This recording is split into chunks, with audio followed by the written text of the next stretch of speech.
Now आज हम लोग अब क्या करेंगे, सर्कुलर मोशन करते हैं, यही ना, क्योंकि हमने प्रोजेक्टाइल कंप्लीट कर लिया है, क्वेश्चंस भी आप लोगों को करा दिए हैं, ठीक है, आप लोगों को भी प्रोजेक्टाइल वाला आप लोगों को मिल गया होगा, ठीक है। तो आज अब हम लोग सर्कुलर मोशन करते हैं जनाब। यू नो, नाम से ही पता चल रहा है सर्कुलर मोशन, मतलब मोशन ऑन अ सर्कल, यही ना। अगर एक बॉडी है और वो किसी सर्कल पर मूव कर रहा है तो उसको सर्कुलर मोशन कहते हैं। अभी तो आप लोग, लेकिन मैं एक चीज बताऊं, मैं बहुत अलग अलग चीज भी आपको बता। अच्छा, सर्कल किसको कहते हैं आपको पता है? बहुत बच्चे कहेंगे सर इसको सर्कल बोलते हैं। अरे भाई ये तो सरकमफेरेंस है। सर ये सेंटर विद इसको सर्कल कहते हैं। मुझे कमेंट कीजिएगा कि सर्कल रियल में डेफिनेशन सर्कल का क्या होता है, ठीक है, और उसका लॉजिक क्या है। सिर्फ डेफिनेशन नहीं, उसके अंदर का लॉजिक भी मुझे बताना, आप लोग कमेंट कीजिएगा, ठीक है। फिर मैं सही बताऊंगा कि रियल, कमिंग क्लास में मैं फिर बताऊंगा कि सर्कल का डेफिनेशन क्या है। आप लोगों को तो बता दिया है मैंने, ठीक है। अब आप लोग कमेंट करने मत बैठ जाना, ठीक है ठीक है। चलिए, आप लोगों के लिए होमवर्क है ये कि सर्कल का रियल डेफिनेशन क्या है। बुक वाला या गूगल करके मत भेज देना, ठीक है। रियल डेफिनेशन जिसको कि हम किसी भी एंगल से हम लोग उसको क्या करते हैं, क्वेश्चन नहीं कर सकें, वो सर्कल बताइएगा क्या है।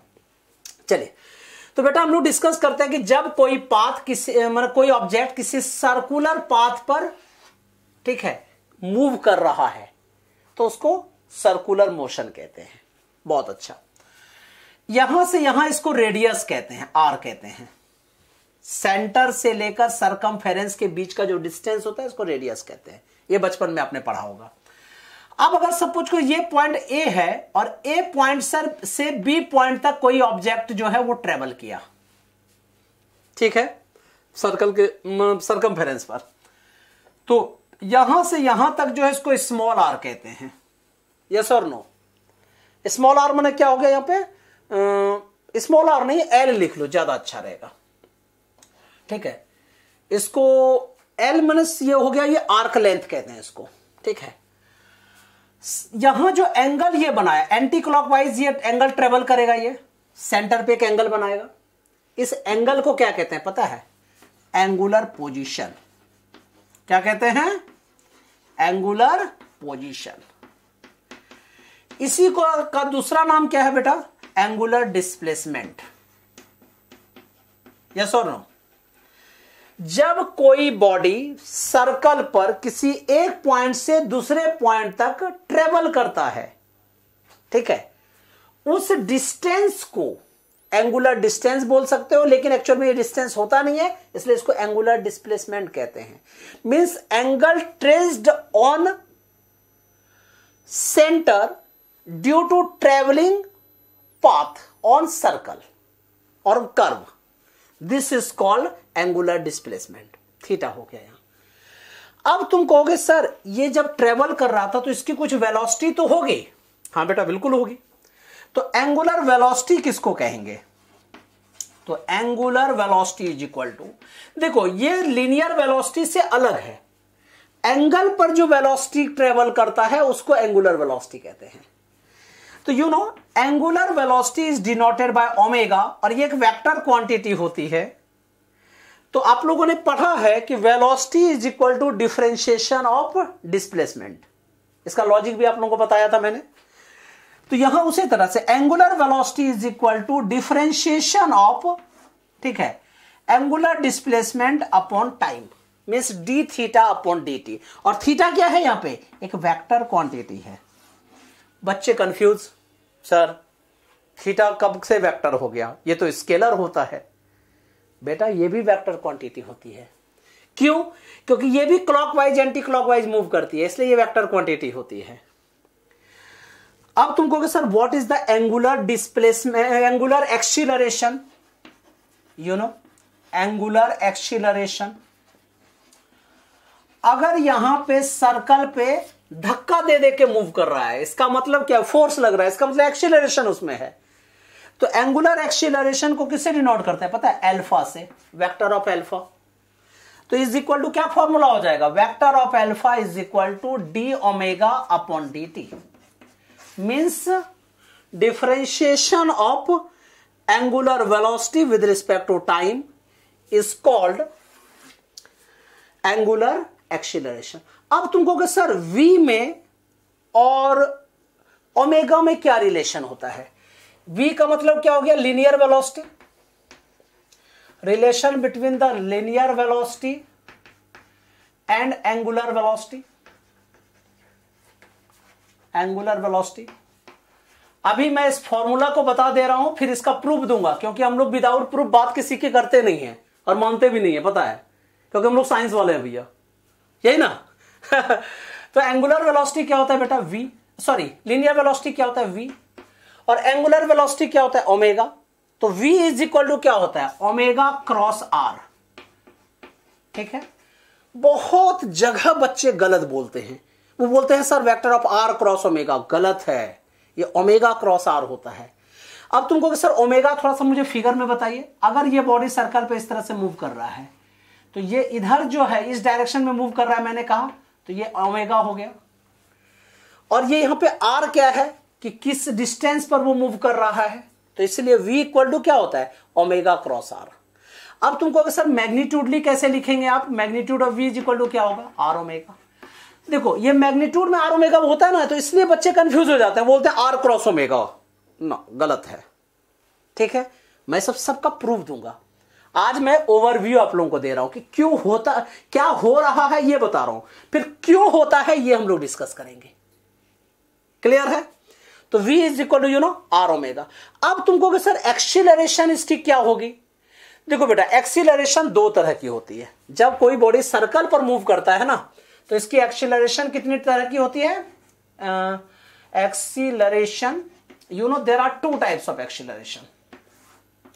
जब कोई बॉडी सर्कल पर मूव करे तो एक्सीलरेशन टू टाइप्स की होती है, यस और नो।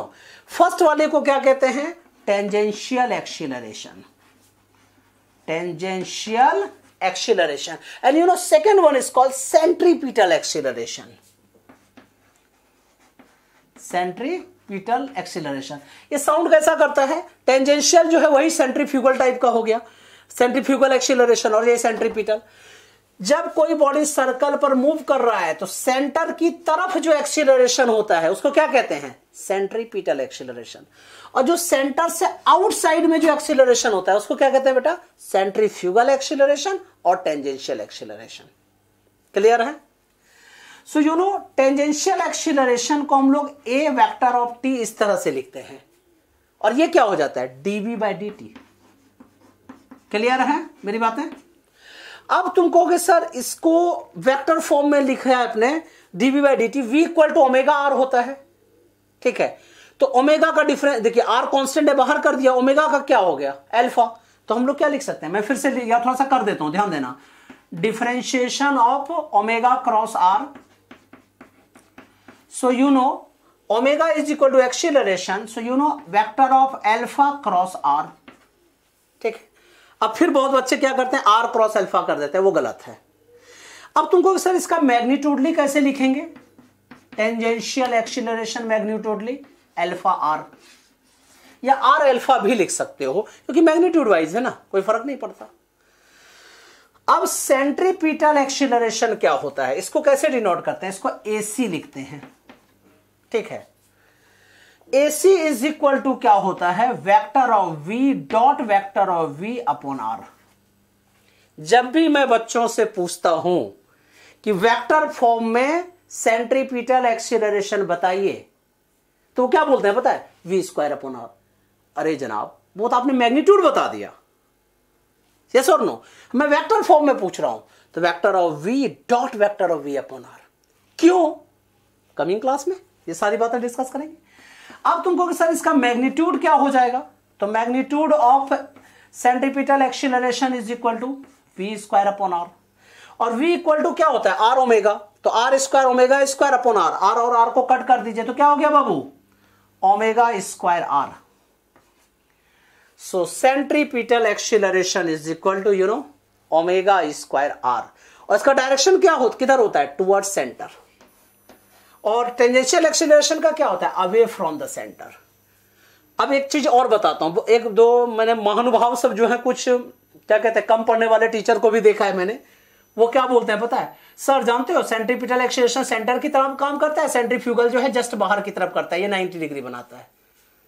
जरूरी नहीं है, हो सकता है, एक सिचुएशन है, एक कंडीशन है, पर ये हमेशा नहीं, क्योंकि एक्चुअल में जानते हैं ये सेंट्रीपिटल एक्सीलरेशन और टेंजेंशियल एक्सीलरेशन ये दोनों परपेंडिकुलर होते हैं जनाब। हाँ, वो कंडीशन होता है, वो अलग बात है। जनरल पाथ जब मूव कर रहा है तो ये परपेंडिकुलर होंगे। तो अगर मुझे फाइनल रिजल्ट है एक्सीलरेशन ए निकालना है, तो vector of I can write here AC square plus AT square, vector sine. Clear है? अब इसकी डायरेक्शन भी निकालेंगे तो perpendicular component upon base component. ये सारी बातें हम लोग प्रूफ आगे करने वाले हैं। तो आज मैंने ओवरव्यू दे दिया सर्कुलर मोशन का, ये सारी बातें आप लोगों को लर्न होनी चाहिए, ठीक है। और मेरे जो HPS है, हर्स प्रैक्टिस सेट, उसके एक्सरसाइज 1 जो है, इसमें ये सारे फॉर्मूले लगा के, कॉन्सेप्ट लगा के, और पहले जो पढ़े हैं वो सब लगा के सॉल्व हो जाएंगे। हाँ, एक्सरसाइज 2 करोगे तो मुश्किल से 1 या 2 क्वेश्चन होंगे, उसके लिए फिर मैं इसको और डीप लेके जाऊंगा। क्लियर है?